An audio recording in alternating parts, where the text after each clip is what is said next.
యాకోబు పత్రిక 1వ అధ్యాయం 14-15 వచనాలు చదువుకుంటాం. వాక్య భాగాన్ని చదువుకొని ప్రార్థన పూర్వకంగా లేఖనాలను పరిశీలన చేద్దాం. యాకోబు పత్రిక 1వ అధ్యాయం 14-15 వచనాలు. ప్రతివాడును తన స్వకీయమైన దురాశ చేత ఏడవబడి మరులు కొల్పబడిన వాడై శోధింపబడును.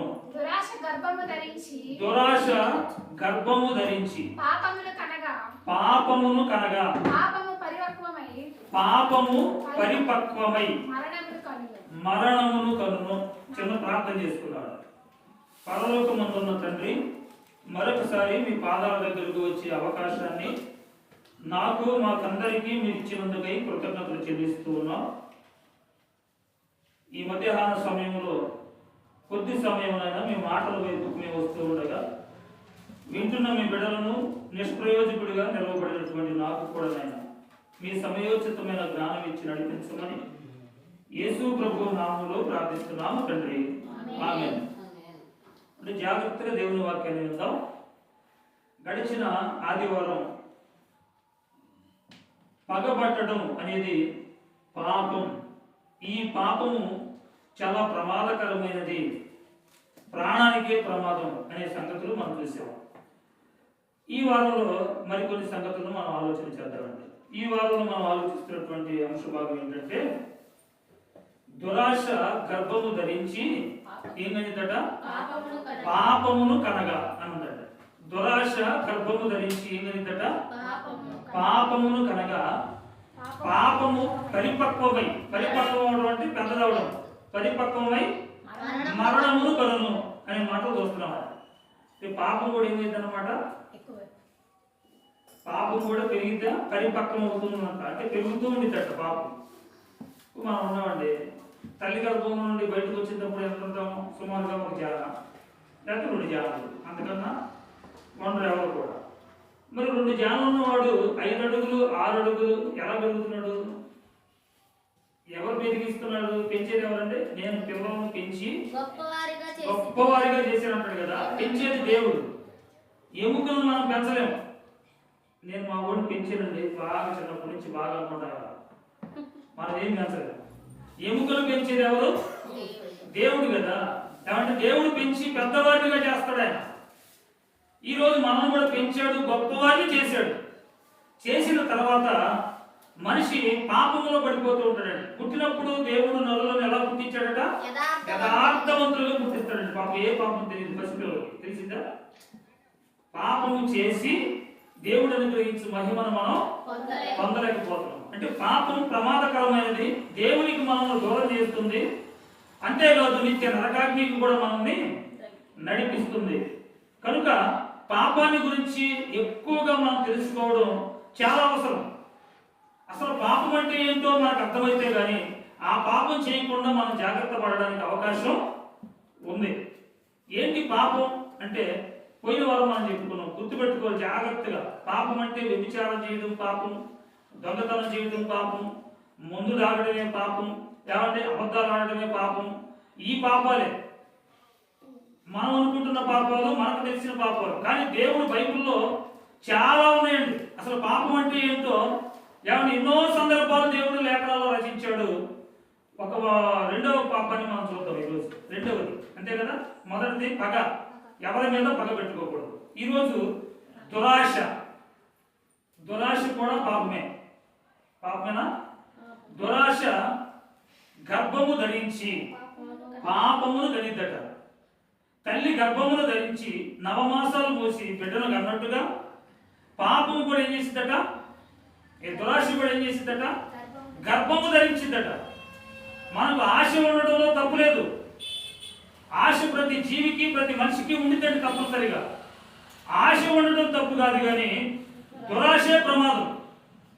ఎందుకు ప్రమాదం అంటే ఈ దురాశ మనల్ని దేనిలో పడేస్తుందట? పాపములో పడవేస్తుందట. దురాశ గర్భం ధరించి ఏం చేసింది? దేని కలిగిందట? పాపమును కంటుందట. ఆలోచిద్దాం ఏమండి. పాపమును కంటుందట అంటే దురాశ కూడా పాపమేనా? దురాశ పాపం పాపమా కాదా? ఖచ్చితంగా పాపమేనండి. బైబిల్లో రాయబడింది కనుక దురాశ గర్భం ధరించి పాపమును కంటుంది. పాపము చాలా ప్రమాదకరమైనది. పాపము ప్రమాదమా అనే అంశాన్ని మనం వింటున్నాం. పాపం అంటే ఏంటో తెలుసుకుంటున్నాం. పాపం అంటే ఏంటంటే దురాశ అనేది కూడా పాపమే. ఆశ అంటే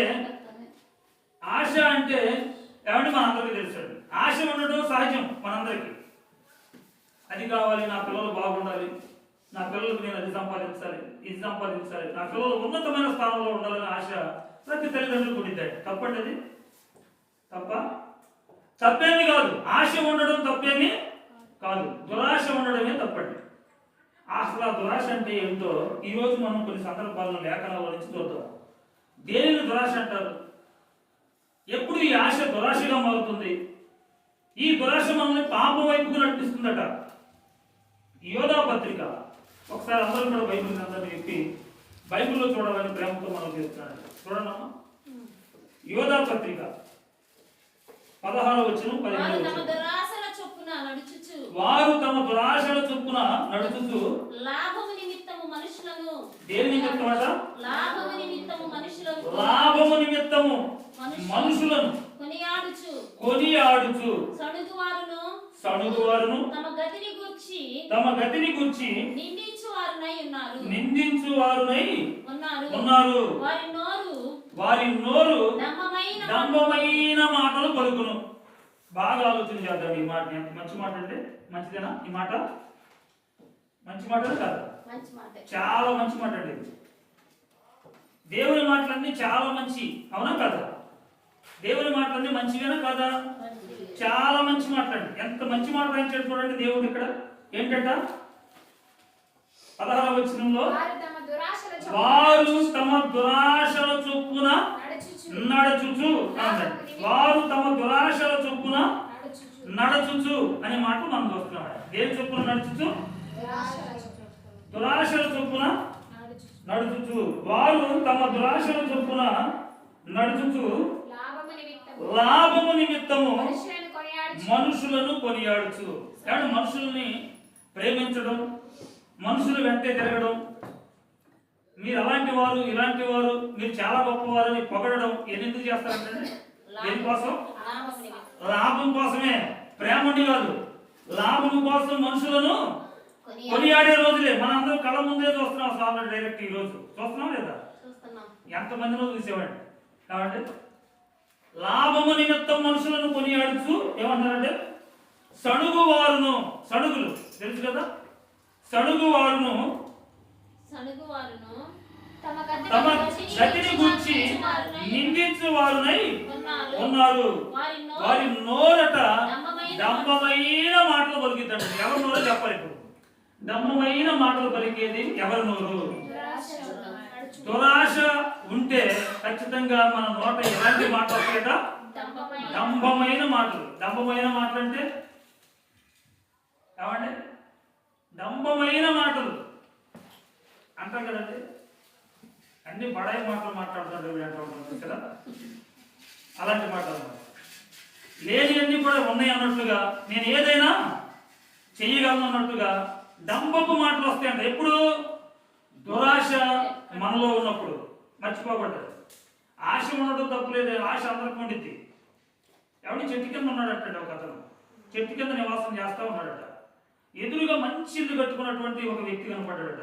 చూస్తున్నాడట. ఆ ఇంటి వైపు చూసి దేవుడిని అడుగుతున్నాడటండి. ఏమని? అయ్యా, అతనికేమో మంచి ఇల్లు ఇచ్చేవు, నేనేమో ఈ చెట్టు కింద ఏమంటున్నాను కదా, నాకు ఒక మంచి ఇల్లు ఉంటే బాగుండు అనిపించిందంట. సరేనని దేవుడు మంచి గృహాన్ని ఇచ్చాడంట ఆయన కోరిక మీద. ఇక గృహంలో ప్రవేశం చేసి లోపలికి వెళ్ళిన తర్వాత, అయ్యా పక్కింటోడికి మంచి డబుల్ బెడ్ మంచం ఉందయ్యా, నాకు కూడా డబుల్ బెడ్ మంచం ఉంటే బాగుండు అనిపించిందంట. ఆశ. సరే మంచిగా డబుల్ బెడ్ మంచం దేవుడు ఇచ్చాడంట. తర్వాత పక్కింటోడికి టీవీ ఉంది, నాకు కూడా టీవీ ఉంటే ఎంత బాగుండు అనిపిస్తుందంట. పక్కన వాడికి ఫ్రిడ్జ్ ఉంది, నాకు ఫ్రిడ్జ్ ఉంటే ఎంత బాగుండు. ఏమండి? పక్కింటోడికి అది ఉంది, నాకు ఇది ఉంటే ఎలా బాగుండని అన్ని వస్తువులు కోరుకుంటూ ఉన్నాడట. ఒకదానముడు ఒకటి, ఒకదానముడు ఒకటి దేవుడు ఇస్తున్నాడట, ఆయనకు వస్తాయట. సత్యదాకా మనిషికి ఆశ ఉంటానే ఉంటాడు. దేవుడు ఎన్ని ఇచ్చినా ఇంకా ఏదో కావాలనిపిస్తూ ఉంటుంది. అనిపించిందా లేదా? దేవుడు ఇచ్చినా సరే ఇంకా కావాలి, ఇంకా కావాలి. ఇదే దురాశ. ఇచ్చిన దానితో సంతృప్తి పొందాలని బైబిల్ గ్రంథం చెబుతున్నాడు. దేవుడు ఇచ్చిన దానితో మనం ఎలా ఉండాలట? సంతృప్తి కలిగి ఉండడం నేర్చుకుని ఉన్నాను నేను అంటాడు పౌలు గారు. అన్నాడు కదండి పౌలు గారు. ఏ స్థితిలో ఉన్నాను?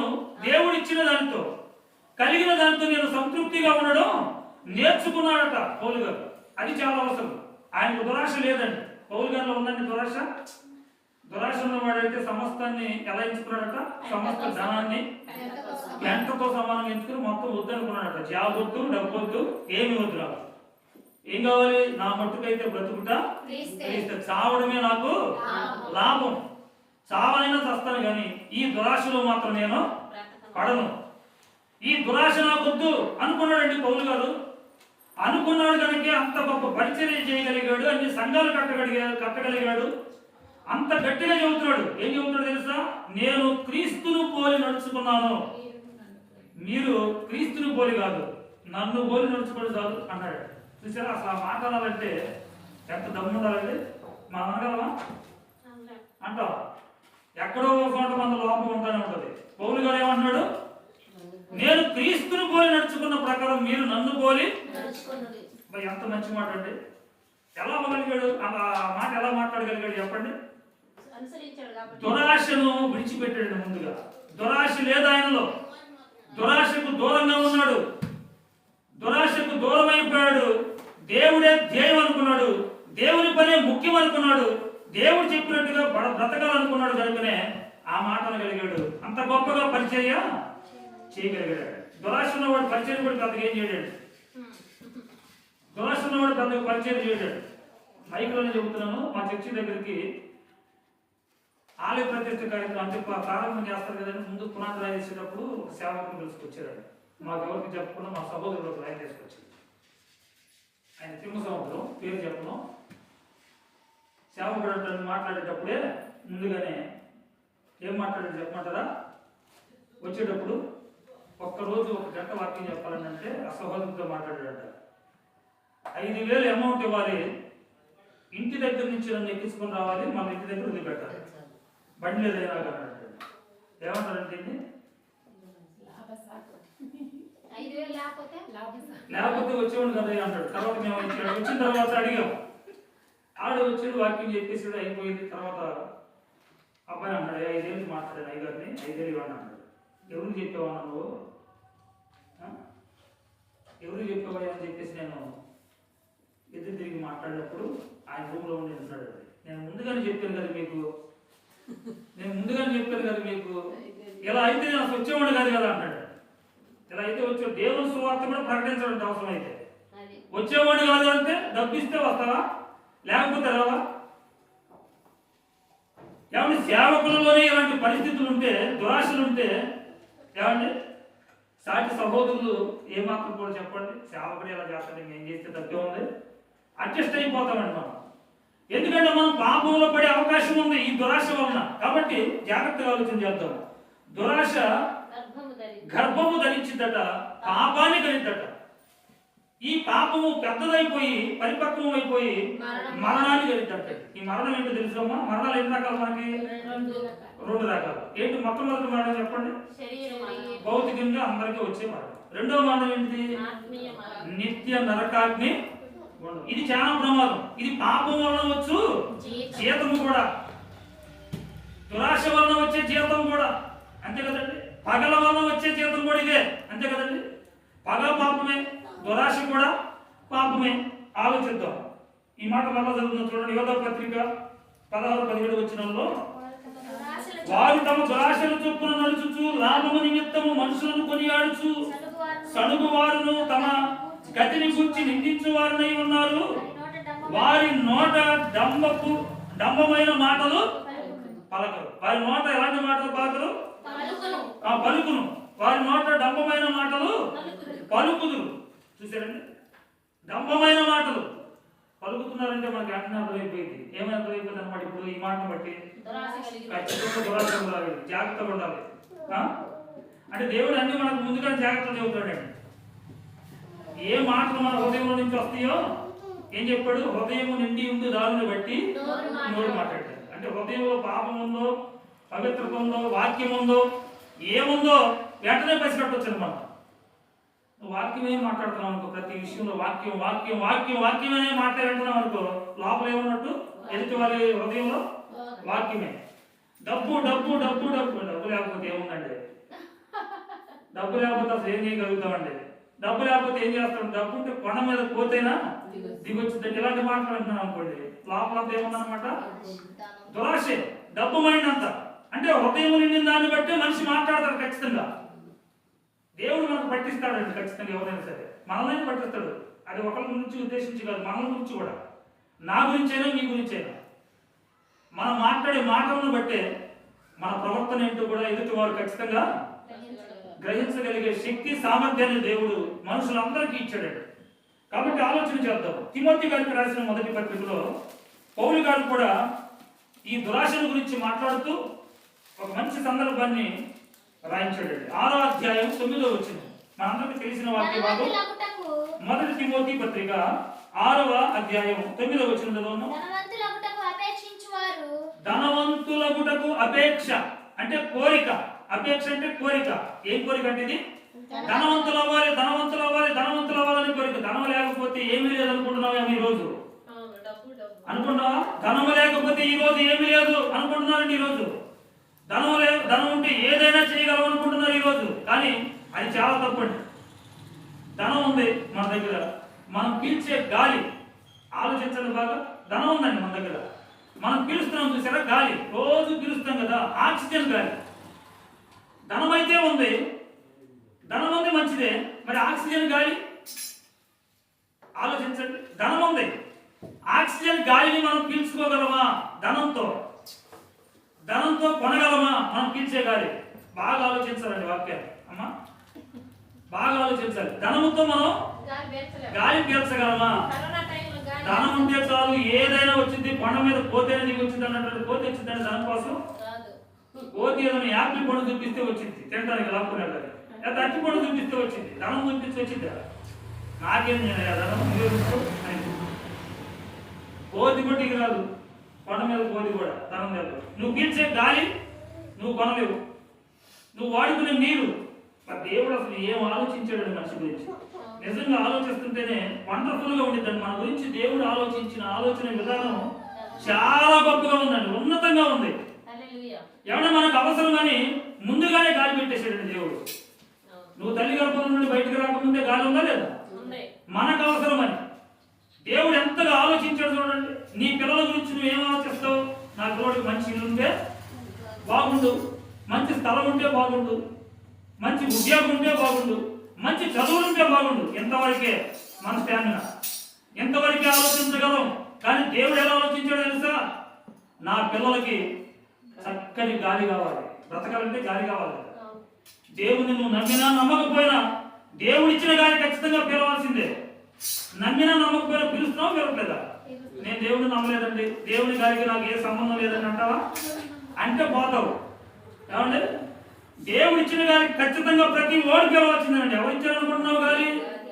నీ సొంతం గాలి, నువ్వు కొన్నది గాలి. నువ్వు ఏమిచ్చి కొన్నావు గాలిని? దేవుడు అండి ఆలోచించి మనల్ని బ్రతికించడానికి గాలిని తయారు చేశాడు, సృష్టించాడు ఆయన గాలిని. ఈ రోజుకు కూడా మనకు ఉపయోగపడుతుంది. ఈ రోజుకి మనం పీల్చే బ్రతుకుతున్నాం. ఇక్కడ సజీవులుగా ఉన్నామంటే గాలే. ఎవరిచ్చారు గాలి? ఎక్కడి నుంచి ప్రయాణం వస్తుంది గాలి? చూసారు ఎక్కడి నుంచి వస్తుంది తెలుసా? దేవుని దగ్గర ఉండండి. దేవుని ధనం అంటది, మన ధనం నోట్లు లెక్కేసుకునే. కానీ దేవుని ధనం ఏందో తెలుసా? నీకు ఇచ్చిన గాలి ఆయన ధనం. ఆయన ధనం నీకు గాలిగా ఇచ్చాడు. ఎంత ధనం ఇచ్చాడు? గాలి అంటే సామాన్యమైన అనుకున్నాడు. ఆక్సిజన్ గాలి. ఒకసారి మల్టీ స్పెషాలిటీ హాస్పిటల్కి వెళ్ళి ఆక్సిజన్ పెడతారు, ముక్కు పెట్టారనుకోండి, ఎవడో ఒక గంటకి ఛార్జ్ చేస్తారండి. మల్టీ స్పెషాలిటీ హాస్పిటల్ ఒక గంటకి 5,000 వేస్తాడండి. గంటకి 5,000 అంటే 12 గంటలకి ఎంత? 24 గంటలకి ఎంత అమ్మా? ఒక నెలకి ఎంత? ఒక సంవత్సరానికి ఎంత? ఇప్పటి వరకు ఇచ్చిన గాలి ఎంత? లెక్కకు కూడా ఉండదు. కొన్ని కోట్ల రూపాయల వల్ల దేవునికి నువ్వు గాలికి అయ్యదు. ఏమిస్తున్నావు దేవుడికి? మనం హృదయాన్ని ఇవ్వమంటేనే ఇవ్వట్లా, మారు మనసు పొందమంటేనే పొందట్లా. దేవుని యందు భయభక్తులు కలిగి ఉండి జీవించమంటేనే జీవించడంలో ఈరోజు మనిషి. దేవుడు గాలించినందుకంటే కృతజ్ఞతగా ఏం కోరుకుంటున్నాడు నీ ద్వారా? ఏం ఆశించాడు నీ ద్వారా? నీ డబ్బు ఏమైనా కావాలన్నాడు దేవుడు? ఆయనకి ఎందుకంటే డబ్బు సమస్తం ఆయనదైతే 1000 కొండల పశువులు ఆయనవే అని రాయబడింది. అన్ని ఆయనవే. ఆయనకు నువ్వు ఇవ్వాల్సింది నీ ధనం కాదు, నీ హృదయం. పాపము లేని పవిత్రమైనటువంటి జీవితాన్ని నువ్వు జీవించాలి. కానీ మనిషి పాపాన్ని విడవడానికి చాలా ఇబ్బంది పడిపోతున్నాడు. అదే గాలి ఆపేస్తే దేవుడు మామూలుగా ఇబ్బంది పడవండి. మనం ఇబ్బంది ఏముంది? అసలు భూమి మీదే మనం రాలిపోతా ఉంటారు. అపోస్తల కార్యంలో రాయబడి మాట పెట్రోల్ పడినట్టుగా పడిపోతూ ఉంటాడు. ఆయన తన శ్వాసను ఒక్కసారి ఆగితే జాగ్రత్తగా దేవుని వాక్యాన్ని మనం పరిశీలన చేస్తే ఆలోచించండి, ఎంత వండర్ఫుల్ గా ఆలోచించాడు దేవుడు మన కోసం అనే దాని గురించి ఆలోచిస్తున్నాం. ఇదంతా కూడా మన ప్రాణాన్ని నిలబెట్టడానికి దేవుడు చేసినటువంటి గొప్ప కార్యం ఇది. గాలి, ఈ ప్రకృతి అంతా మన కోసమే. ఆకాశం ఎవరి కోసం? ఎంత సువిశాల ఆకాశం ఎవరి కోసం అంటే చేయగలరు ఎవరైనా? ఎంత పెద్ద ఆకాశాన్ని తయారు, ఒక బండి తయారు చేయడానికి స్పేర్ పార్ట్స్ అన్ని కూడా తయారు చేయడానికి చాలా కష్టపడిపోతున్నారండి. బండి తయారవ్వాలంటే మామూలు విషయం కాదు. స్క్రూలు ఒకసారి కొనుక్కొని రావాలి ఒక కంపెనీ, స్క్రూలకి. ప్లాస్టిక్ ఐటమ్కి ఒక కంపెనీ, టైర్ది వేరే కంపెనీ, మళ్ళా వీల్స్ది వేరే కంపెనీ. చూసారండి, లైట్లు, ఎలక్ట్రికల్ వర్క్ అది వేరే కంపెనీ. అన్ని కంపెనీల దగ్గర నుంచి అన్నింటినీ గ్యాదర్ చేసి మొత్తం ఫిట్ చేస్తే కానీ ఒక బండి తయారైంది. ఒక బండి తయారు చేయడానికి ఎంత కష్టమైతే ఆకాశాన్ని తయారు చేయడం సామాన్యం అనుకున్నారా? అనుభవిస్తున్నాం కానీ ఆలోచించడం లేదు. ఈరోజు దేవుడు చేసిన కార్యం గాలిని అనుభవిస్తున్నాం, గాలి విలువ తెలియడం లేదు. కాబట్టి ఆకాశాన్ని అనుభవిస్తున్నాం లేదా? ఆకాశం నుండి వర్షం పడితేనే మన భూములు సమృద్ధిగా పంటనిచ్చేది, సమయానికి పడితే. ఇప్పుడు సమయానికి కూడా పట్టలేదు. ఎందుకు పట్టలేదంటే అది కూడా కారణాలు చెప్పాడు. పడదు కూడా సమయానికి. దేవుని మాట నువ్వు విన్నప్పుడు వాతావరణం కూడా నీకు అనుకూలంగా ఉంటుందని లేఖనాల్లో వ్రాయబడింది. దేవుని మాట వినంత కాలం, దేవునికి విధేయులు కానంత కాలం, మారు మనసు పొందనంత కాలం వాతావరణం కూడా మన ఆధీనంలో ఉండదు. వాతావరణం కూడా మనకు అనుకూలించదు.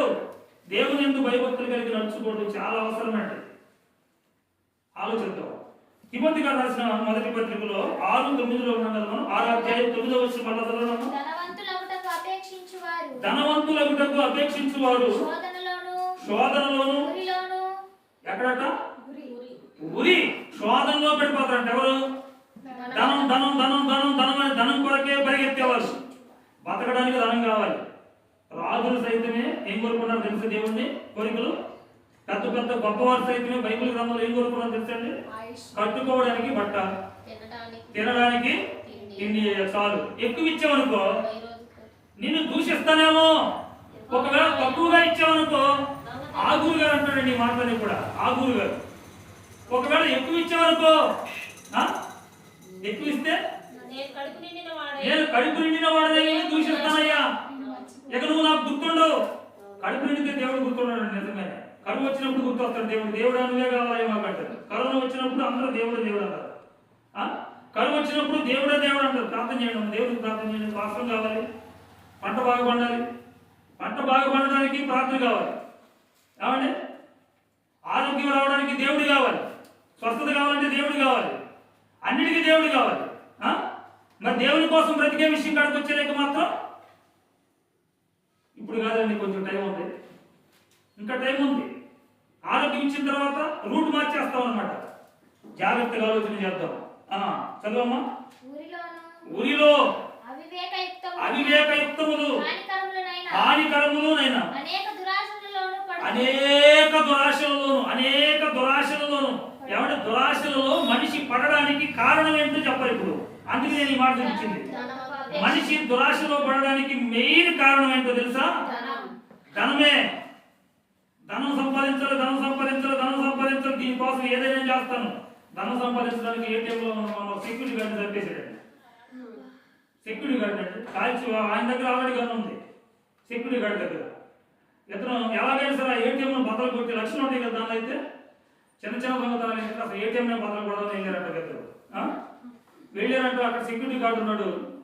అతను డ్యూటీ అతను చేయాలి. గన్మెన్ అవసరమైతే ఆయనకి కాల్చే హక్కు కూడా ఉంది, కాల్చి చంపేస్తాడు కూడా.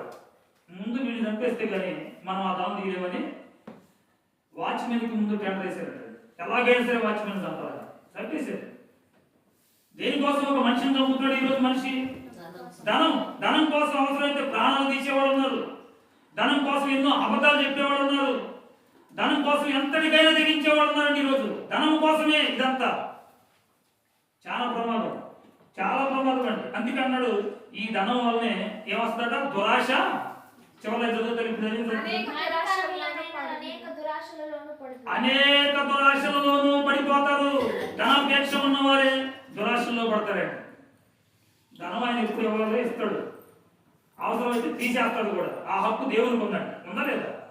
ఏబుకు అంత ధనం ఇచ్చింది ఎవరండి? ఏబు గారికి ఊజు దేశం అంతటా ధనవంతుడు అంటాడు. ఒక చోట కాదు, ఊజు దేశం అంతటా అనండి. ఏం దేశంలో ఏబు గారి కంటే ధనవంతుడు ఎవరు లేరా?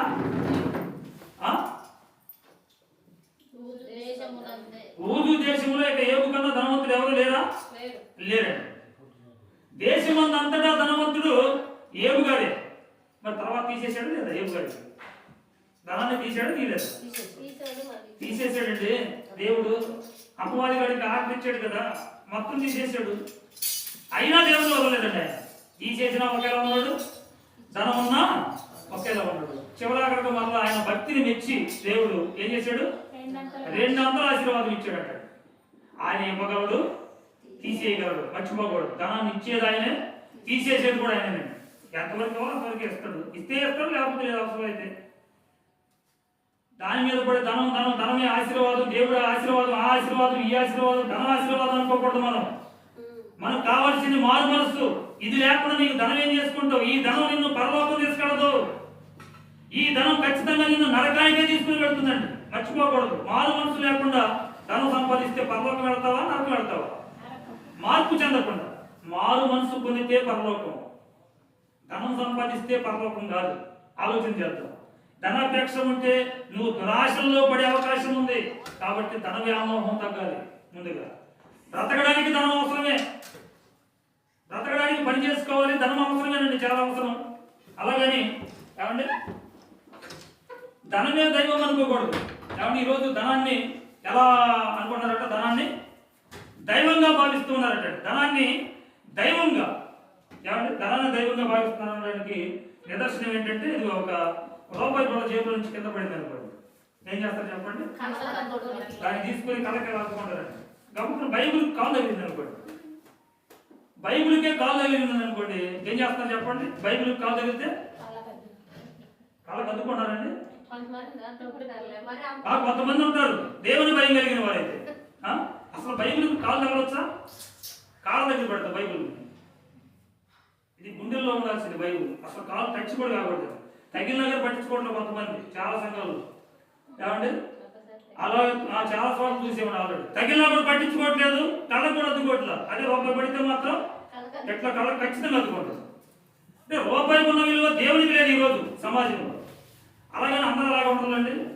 దేవుని కోసం దేవుని భయం కలిగిన వారు కూడా చాలా మంది ఉన్నారు. అంటే ధన వ్యామోహంతో దురాశల్లో ఉన్నవారు ప్రమాదంలో ఉన్నారని బైబిల్ గ్రంథం చెబుతుందండి. చూద్దాం, ప్రమాదంలో పడిన కొంతమందిని చూద్దాం. చూడండి, చూస్తారు ఒకసారి. 2వ రాజుల గ్రంథం చూడండి, 5వ అధ్యాయం 21వ వచనం. ధనం ధనం ధనం ధనం అని వ్యామోహంతో పరిగెత్తాడండి. దురాశలో పడిపోయాడు, దురాశలో పడిపోయాడండి. గేహజీ గారండి. చదువుతాం, చదవమ్మా.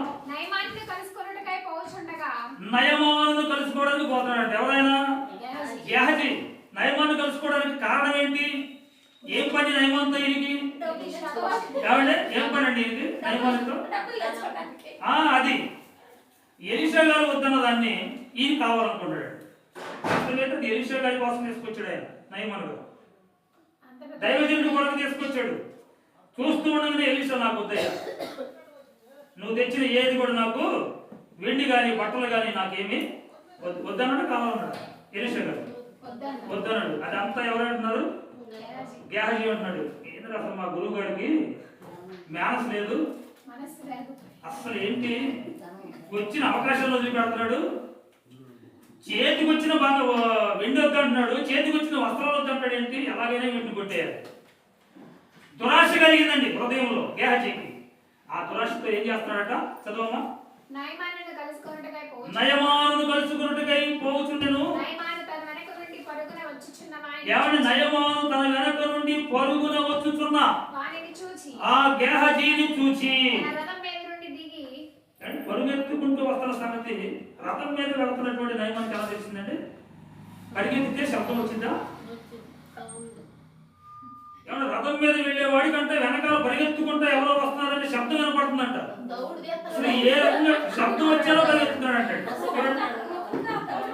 అంతే కదా మరి, శబ్దం వచ్చేలా పరిగెత్తుతున్నాడంట వెనకాల. ఆ శబ్దం విని వెనక చూశాడట నయమాను. చూసిన వెంటనే ఎవరు? గేహజీ వచ్చేసాడండి. దిగి వానిని ఎదుర్కొని క్షేమమా అని అడిగాడు. క్షేమమా అని అడిగాడు. అతడు క్షేమమే అని చెప్పి నయమాను ఆగాడు. గేహజీ దగ్గరికి వచ్చాడు. అయ్యా క్షేమంగా ఉన్నావా గేహజీ అనగానే క్షేమమే అన్నాడట. ఇప్పుడు ఒక అబద్ధం చెబుతాడు చూడండి, నా అతికినట్టుగా. యజమానుడు నా చేత వర్తమానం పంపి ఇప్పుడు ఒక అబద్ధం అతికినట్టుగా చెబుతున్నాడు. ఎవరు? గేహజీ. అబద్ధం కూడా కొంతమంది అతికినట్టే చెబుతాడు. అది నిజమే అనిపించింది. ఈయన కూడా అలాగే చెబుతాడు ఖచ్చితంగా. ఏం చెబుతాడు చూడండి, నా యజమానుడు నా యజమానుడు. ఎవరు యజమానుడు చెప్పండి? గేహజీ యజమానుడు ఎవరు? ఎలీషా. నా యజమానుడు నా చేత వర్తమానం నా చేత వర్తమానం పంపించాడు. ప్రవక్తల శిష్యులలో కొందరు యవనులు ఎఫ్రాయిము మన్యము నుండి నా యొద్దకు ఇప్పుడే వచ్చారయ్యా. ఎఫ్రాయిము మన్యము నుండి ఇప్పుడే వచ్చేది కనుక నీవు వారి కొరకు 2 మణుగుల వెండియు ఎంతంట ముందుగానే ప్లానింగ్ చేశాడండి. ఎంత తీసుకోవాలో కూడా ప్లానింగ్ తో వచ్చాడు అనమాట. ఎంత తీసుకోవాలనుకున్నాడు? వెండి. అయ్యా 2 మణుగుల వెండి కావాలయ్యా. 2 మణుగుల వెండియు 2 దుస్తుల బట్టలు దయచేయమని నయమాను అడిగాడట. అవునా? ఎలీషా గారు తెమ్మన్నాడు. అయితే ఓకే, 2 మణుగులు ఏంటే 4 మణుగులు తీసుకెళ్ళు అని చెప్పి 2 బస్తాలకు పోసాడంట వెండిని. 2 బస్తాలకు పోసి 2 పనివాళ్ళని ఇచ్చి పంపించి జాగ్రత్తగా గేహజీ నుంచి కట్టించండి అని చెప్పి పంపించాడట. తీసుకొచ్చాడు. వాళ్ళు ఎంతవరకు రానిచ్చాడు తెలుసండి? ఇంట్లోకి రానిచ్చాడా? వాకింట్లోకి రాగానే మీరు రాకండి, మీరే కలవడయ్యా, మీ పని అయిపోయింది, నేను జాగ్రత్త చేసుకుంటాను. ఏమంటే అక్కడ వరకు మోసుకొచ్చిన దాకా బాగానే ఉంటాడు. వాకిల దగ్గరికి రాగానే మీరు అక్కడ రాకండియా, అది అక్కడి నుంచి మెట్ల దగ్గరకు రాగానే అది వారి యొద్ద నుండి గేహజీ వాటిని తీసుకొని ఇంటిలోనికి పోయి ఎక్కడికి వెళ్ళాడు? ఎలీషా గారి దగ్గరికి వెళ్ళలేదండి, గుర్తుపెట్టుకో జాగ్రత్తగా. ఇంటిలోకి వెళ్ళాడట, ఇంటిలో దాచిపెట్టాడట. వారు వెళ్ళిపోయారంటే మీరు ఎలా నన్ను వెళ్ళిపోయారు. ఇక ఈ ఇంట్లో తీసుకెళ్ళి దాన్ని ఏం చేశాడు? వెండిని బట్టలని జాగ్రత్త దాచిపెట్టాడు. ఏమి తెలియనట్టుగా మళ్ళీ ఎక్కడికి వెళ్తాడు అనుకుంటాడు? ఎలీషా గారి దగ్గరికి వెళ్తాడు. ఎలీషా గారు ప్రశ్న వేస్తాడు. ఆయన ఎక్కడికి వెళ్ళావా ఇప్పటి వరకు గేహజీ అని అడుగుతాడు. దైవజనం అడిగినప్పుడు చెబుతాడు ఈయన కాడ మళ్ళీ ఒక అబద్ధం ఆడతాడు. అక్కడ నయమాన్ దగ్గర ఒక అబద్ధం ఆడి వెండిని సంపాదించుకొని ఇంట్లో దాచిపెట్టుకొని వచ్చాడు దొంగతనంగా దురాశతో. మరలా ఈ చేసిన తప్పును కప్పిపెట్టడానికి ఎలీషా గారి దగ్గర మరలా అబద్ధం ఆడతాడు. ఏమంటాడు చూడండి, అతడు లోపలికి పోయి యజమానుని ముందర నిలవగా ఎలీషా వారిని చూచి గేహజీ నువ్వు ఎక్కడి నుండి వస్తున్నావయ్యా అని ఎలీషా అడిగినందుకు వాడు నీ దాసుడునయ్యా నేను ఎక్కడికి అబద్ధం నిజమేది. కాబట్టి పరిగెత్తుకుంటూ వెళ్ళాడు కదా ఇందాక. ఏం చెప్తున్నాడండి? నీ దాసుడునైనా నేను ఎక్కడికి పోలేదయ్యా. ఆల్రెడీ వెళ్ళాడు, వెళ్ళి తెచ్చుకున్నాడు, ఇంట్లో దాచిపెట్టుకున్నాడు. మన పైకి వచ్చి ఏం చెబుతున్నాడు? నేను ఎక్కడికి పోలేదని అబద్ధం చెప్పాడు. తర్వాత ఏం జరిగిందో తెలుసా? చదువమ్మా. అంతట ఎలీషా వారితో ఆ మనుష్యుడు తన రథము దిగి ఎదుర్కొంటకు తిరిగి వచ్చినప్పుడు చూసారా, నా మనస్సు నీతో కూడా చూసారండి. ఎలీషా గారి మనసు ఎవరితో పాటు వెళ్ళిందట? ఎలీషా గారు అక్కడే ఉన్నాడు, కానీ మనసు గేహజీతో వచ్చిందంటే మనసు కూడా వచ్చింది అనమాట. మనతో వచ్చిద్దా?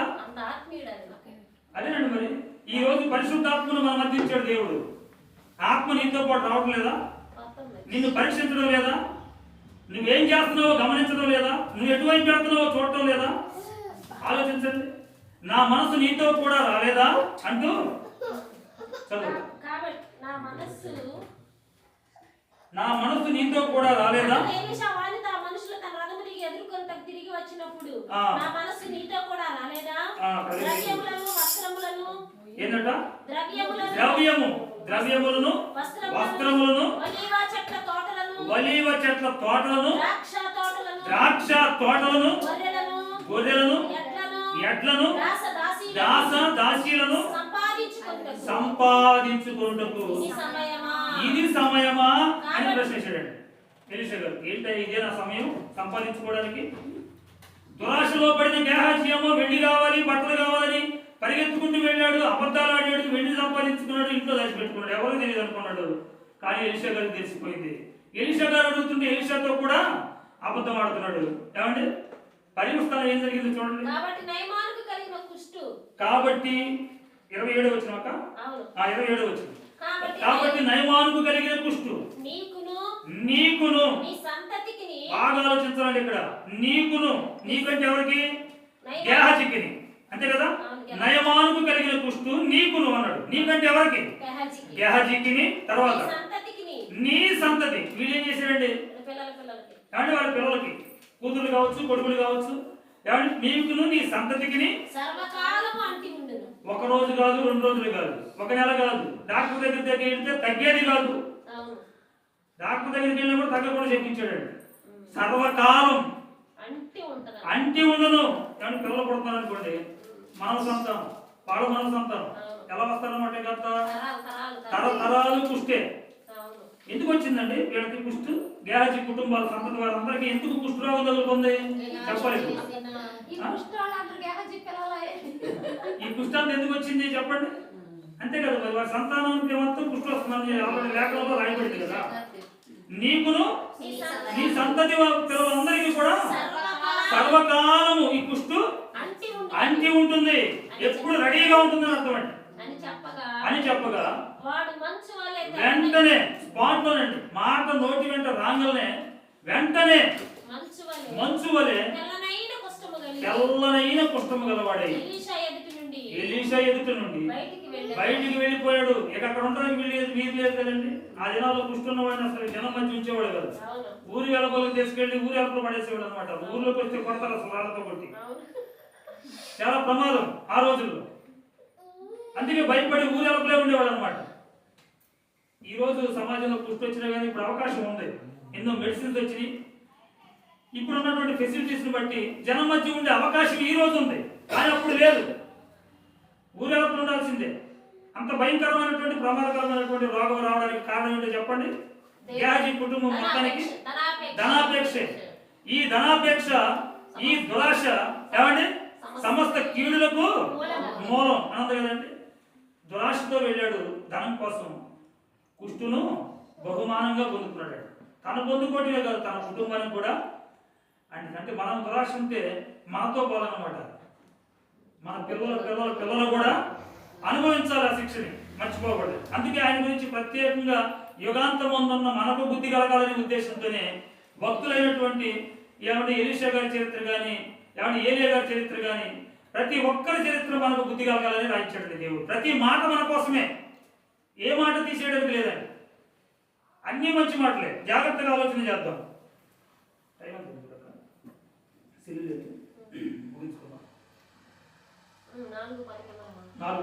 ఒక మాట చూసి మనం ముగించుకుందాం అండి. ఇక సమయం అయింది కనుక మరొక వ్యక్తిని చూసి ముగించుకోవడానికి మనం ప్రయత్నం చేద్దాం. సమయానికి ముగించేసుకుని కార్యక్రమాన్ని ముందుకు కొనసాగించుకుందాం. యెహోషువ గ్రంథం 7వ అధ్యాయం. యెహోషువ గ్రంథం 7వ అధ్యాయం 20వ వచనాన్ని చదువుకుందాం. ఆకాను యెహోషువతో ఇశ్రాయేలీల దేవుడైన యెహోవాకు విరోధముగా పాపము చేసినది నిజము. ఏం సొమ్ము అంటే? దోపుడు సొమ్ము. దోపుడు సొమ్ములో ఒక మంచి షీనారు పై వస్త్రమును 200 తులముల వెండిని 50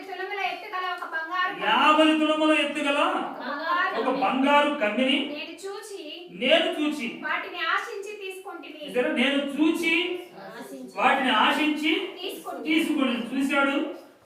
దేవుడు తేవద్దని చెప్పినా దేవుడు చెప్పాడు కదా ముందుగానే, అట్లా ఏది కూడా తేవద్దని చెప్పాడు. చెప్పినా కానీ వినకుండా దాన్ని ఆశించి తీసుకుంటుని. అదిగో దురాశ. ఏమంటే దేవుడు వద్దన్నా కానీ చేయొద్దన్నా కానీ అది దాని జోలికి వెళ్ళొద్దన్నా కానీ దురాశతో బంగారపు కమ్మిని తీసుకున్నాడట, క్షేణాలు పై వస్త్రం తీసుకున్నాడట, 200 తులముల వెండిని తెచ్చుకున్నాడట. తర్వాత చదవమ్మా. 50 తులముల ఎత్తుగల ఒక బంగారు కమ్మిని. 50 తులముల ఎత్తుగల ఒక బంగారు కమ్మిని నేను చూచి వాటిని ఆశించి తీసుకుంటుని. అదిగో నా డేరా మధ్య అవి భూమిలో దాచబడి ఉన్నవి. అవన్నీ కూడా నా డేరా మధ్య భూమిలో దాచిపెట్టాను. ఆ వెండి దాని క్రింద ఉన్నదని ఉత్తరం ఇచ్చి తాను చేసినదంతా ఒప్పుకున్నాడట.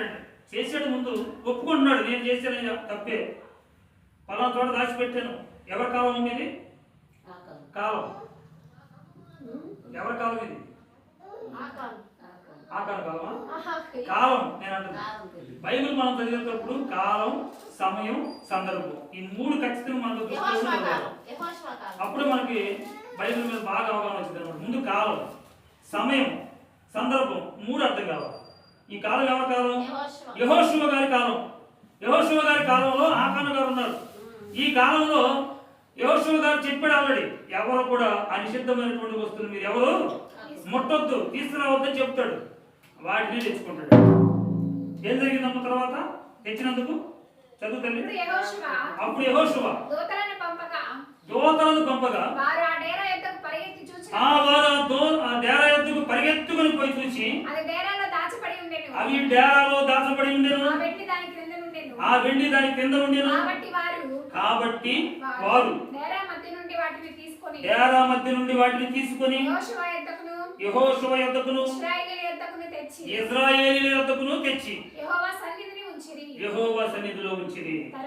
తర్వాత ఏం జరిగింది?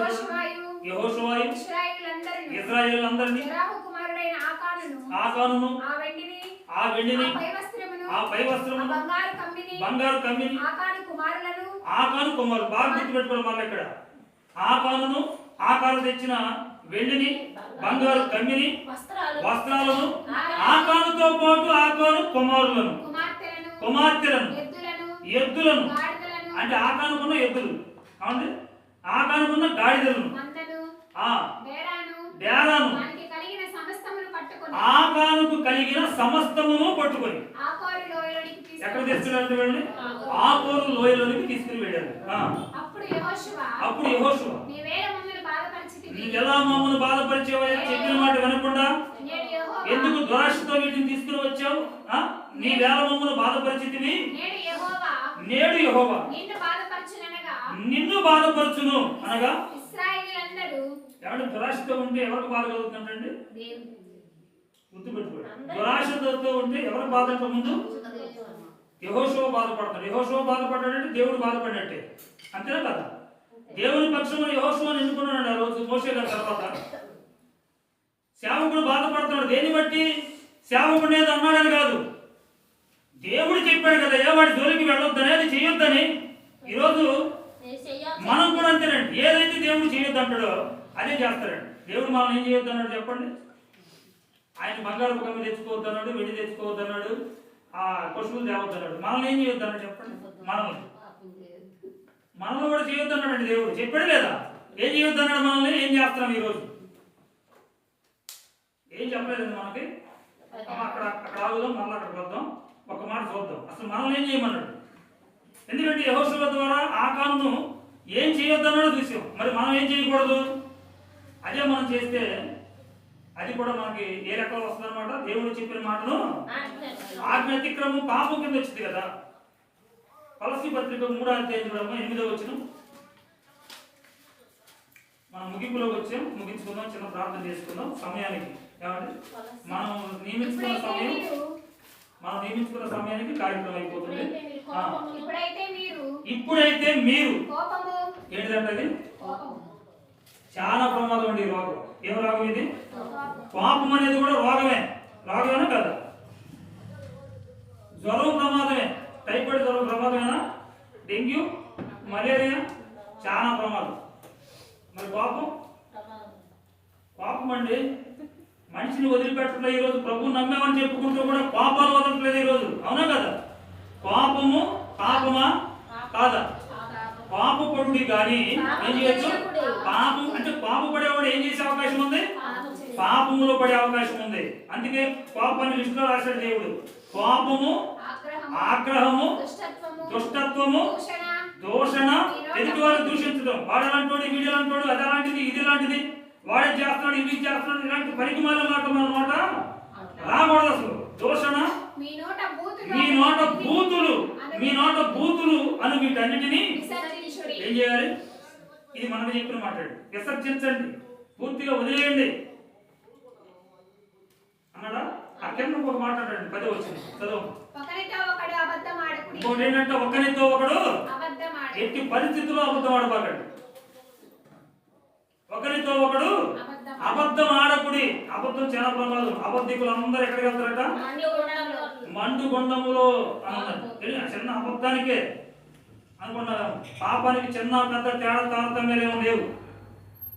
పాపం పాపమే. అబద్ధం అనే పాపానికి ఎక్కడికి వెళ్తామట? నిత్య నరకాగ్నిగుండం. ఇవి మనం చేయకూడదు అండి. ఆకాను ఏం చేయకూడదో దేవుడు చెప్పాడు, యెహోషువ గారి ద్వారా తెలియపరిచాడు. అయినా ఆకాను అదే చేశాడు. దాని పర్యవస్థానం ఎలా ఉందండి? ఇప్పుడు చదువు. పర్యవస్థానం లాస్ట్ చదివేసేసి ఇశ్రాయేలీయులందరూ వారిని అనగా ఎవరిని? ఆకానుని రాళ్లతో చావగొట్టిరి. వాళ్ళని రాళ్లతో కొట్టిన తర్వాత విడిచిపెట్టలేదు. మనం తాసుకుని ఉదయం చంపారంటే ఎక్కడంటే కేసర పండికి వస్తుంటే లక్ష్మణ తెలుసు అందరికి. అక్కడ పాపం ఒక ఆయన కూల్ డ్రింక్ అమ్ముకున్నాడు. ఇది నిమ్మకాయ సోడా అమ్ముతున్నాడు. అక్కడ ఉంటాడు. మీరు తిరిగినప్పుడు చూడండి, ఆయన ఎప్పుడు అక్కడే కూర్చొని ఉంటాడు. కాలు ఉండదు ఆయనకు, ఒక కాలు. ఆయన పాపం బండి మీద కూర్చొని సోడా అమ్ముకుంటా ఉన్నాడట. కిందకి దిగి బాగాలేకపోతున్నాడు దాన్ని పావుని తెల్లదాసు. అదే దేవత ఆయన దగ్గరికి వస్తున్నాడు. ఆయన చూస్తూ అన్నాడు. ఈలోపు బయట రోడ్డు మీద పోయేవాడు ఆడ బండి మీద వెళ్తా ఆ పామును చూసి ఆగారంట. 2-3 ఆగారంట. అన్న ఇది క్యాబ్కి నా దగ్గరికి వస్తుందన్నా అన్నాడట. కానీ ఆయన దగ్గరికి కదా వస్తుంది. ఆ పక్కన చిన్న కన్నం ఉందంట. ఆ కన్నంలో ఎలుకుందంటాడు. అలా అమాంతంగా వెళ్ళి ఆ ఎలుగు దగ్గరికి వెళ్ళి ఎలిగింది అందంట. ఎలిగింది మళ్ళా ఆ హోల్లోకి వెళ్ళిపోయింది. అదేమో ఎలిగి కోసం వస్తుంది, ఇదేమో పాపం నా కోసం వస్తుంది అనుకుని షూషు అన్నాడండి. షూషు అంటే అటనంగా వెళ్ళిపోతుందంటే మళ్ళీ వస్తున్నాడు. తీరా చివరాక దాన్ని చంపేశాడు. చంపేసి వదిలిపెట్టారు అనుకున్నారా? ఏం చేస్తారు చెప్పండి? చంపాక కాసుకోండి, చంపి వదులుకుంటారు. వదలండి దాన్ని. చచ్చినా కూడా వదులు దాన్ని. చచ్చినా కూడా దాన్ని మళ్ళీ ఏం చేస్తారు? అగ్నితో కాల్చేస్తారండి. ఇక్కడ ఆకారం అంటే ఏం చేశారంట? చంపారు కదా ఆల్రెడీ. రాళ్లతో కొట్టి వదిలిపెట్టారు అనుకున్నారా? రాళ్లతో కొట్టి చావగొట్టి మళ్ళీ ఏం చేశారట? అగ్ని చేత కాల్చి వాళ్ళ మీద మళ్ళా రాళ్ళను పెద్ద కుప్పగా వేసి అది నేటి వరకు ఉందట ఆ రాళ్ళ కుప్ప. అప్పుడు అంటే దేవునికి కోపం తగ్గిందంట. చూడండి ఎంత కోపం తెలుసు దేవునికి. ఎవరంటే దురాశ. దురాశ అండి. దురాశ ఉన్నవాడు అంటే అంత కోపం దేవునికి. దురాశ వల్లనే కదా కొని తెచ్చుకుంది ఈయన ఆకాను. దురాశతోనే కదండి వద్దన్న వాటిని తెచ్చుకున్నాడు. బంగారపు కమ్మి కానీ వెండి కానీ వస్త్రాలు కానీ. దేవునికి కోపాన్ని పుట్టించాడు, ప్రాణం మీద తెచ్చుకున్నాడు. మనం ఈజీగానే తీసుకుంటాం, కానీ దురాశ చాలా ప్రమాదకరం. దురాశ గర్భము ధరించి పాపమును కంటుంది. ఆ పాపము పరిపక్వమై మరణం. దీని ద్వారా నరకానికి వెళ్ళే అవకాశం. అప్పుడైతే ఆకూరలో వెళ్ళి ఆయన కాల్చేశారు. ఇప్పుడు మనల్ని ఎక్కడ కాలుస్తాడండి? మనం కూడా కాలట్లేదు. మనకు కూడా కాల్చే కార్యక్రమం పెట్టాడు దేవుడు. మనకు కూడా కాల్చే కార్యక్రమేనా? ఆయన చేయొద్దన్నది చేస్తే మనం కూడా కాల్చే కార్యక్రమం. ఏంటి ఆ కార్యక్రమం? అగ్ని ఆరదు, పురుగు చావదు, నిత్య నరకాగ్ని గుండం. కాబట్టి ఆలోచిద్దాం. దురాశ పాపము. ఈ దురాశ అనే పాపం గురించి కూడా మనము వెళ్ళకూడదు. చాలా ప్రమాదం, ప్రాణానికే ప్రమాదం. పాపము ప్రమాదమా? చాలా ప్రమాదం. ప్రాణానికే ప్రమాదం అనే సందర్భం మనకు అర్థమైంది. దేవుని చిత్తమైతే మరలా మనం ఒకవేళ ప్రభు సన్నిధిలో చేరితే మరొక భాగాన్ని మనం చూడాలి. పాపాన్ని గురించి, పాపము ప్రమాదమా అనే విషయంలో 3వ భాగాన్ని ఈసారి మనం తెలుసుకున్నప్పుడు చూడాలి. చిన్న ప్రార్థన. పరలోకమందున్న తండ్రి, మరొకసారి మీ పాదాల దగ్గరకు వచ్చి ప్రార్థిస్తూ ఉన్నాము నాయన. ఎప్పటి వరకు మీరు తోడుగా ఉండి మీరు చేసిన కృపకై కృతజ్ఞతలు చెల్లిస్తున్నాం. మీ మాటలు విన్న మీ బిడ్డలు నిష్ప్రయోజనంగా మీ మాటలను విడిచిపెట్టక విన్న వాక్య ప్రకారంగా ప్రవర్తించి మీ నామానికి మహిమకరంగా జీవించి మీరివ్వాలనుకున్న పరలోకానికి వారసులయ్యే భాగ్యాన్ని ప్రసాదించండి. ఇప్పటి వరకు మీరు తోడుగా ఉన్నారు. ముందు జరగనున్న కార్యక్రమంలో కూడా మీ కృప చూపమని వేడుకుంటూ యేసు పరిశుద్ధ నామములో ప్రార్థిస్తున్నాము తండ్రి. ఆమేన్.